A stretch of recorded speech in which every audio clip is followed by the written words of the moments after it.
বর ছাড়াই কিন্তু বরের বন্ধুর বিয়ের বরযাত্রী হিসেবে রেডি হয়ে গেছি। বর যেহেতু বাড়ি নেই, আমি আমার শাশুড়ি মাকে নিয়েই বিয়ে অ্যাটেন্ড করছি। তো চলো, ছেলে বাড়িতে চলে এসেছি। দেখছি অনেক রিচুয়ালস হচ্ছে, যেগুলো বিয়ে করতে যাওয়ার আগে থাকে।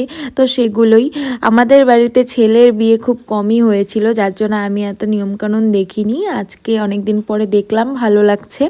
তো দেখো, বিয়ের ভেন্যু কিন্তু বাড়ির থেকে 2 মিনিটের ডিস্টেন্স, তবুও দাদা বাস করেছিল।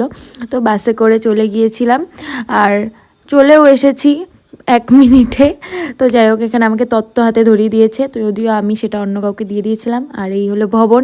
এই ভবনে কিন্তু আমারও রিসেপশন হয়েছিল, আর আমার রিসেপশনের পরে আমি এই নিয়ে 4টে বিয়ে অ্যাটেন্ড করলাম এই ভবনে। তা দেখো, গেটে কিন্তু আমরা চলে এসেছি। এখানে অলরেডি ভিড় হওয়া শুরু হচ্ছে, যেহেতু বরকে একটু পরেই বরণ করা শুরু হবে, তো এখানে একটু পরে ভিড় হয়ে যাবে। তাই সাইড কেটে আমি আর আমার শাশুড়িমা ভিতরে ঢুকে গেছি, কেননা এই টাইমে যদি কনের সাথে একটু ফটো তুলতে না পারি আর তোলা হবে না। অলরেডি তার সামনে কিন্তু প্রচুর ভিড় হয়ে আছে। আর এই দেখো, কনেকে কি মিষ্টি লাগছে। আমি কিন্তু এই টাইমে একটু ফটো তুলে নিয়েছিলাম, কেননা পরে আর টাইম পাবো না।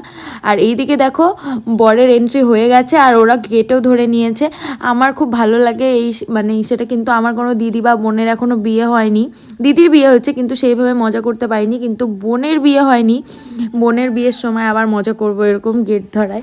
আমার খুব ভালো লাগে এটা, মানে আমাদের মধ্যে সবথেকে মজার একটা টাইম বলতে পারো, খুব সুন্দর। তো যাই হোক, ওইদিকে মজা হচ্ছে, এদিকে আমরা স্টলে খাচ্ছিলাম পকোড়া, আমি আর আমার বরের আরেকটি বন্ধুর বউ। তো এখানে টিফিন দিয়ে দিল, যেহেতু আমরা বরযাত্রী ছিলাম। আর এটা হলো আমার একটা ননদ। আর এখানে একটু হালকা করে ভিডিও করার জন্য শর্টস নিচ্ছিলাম।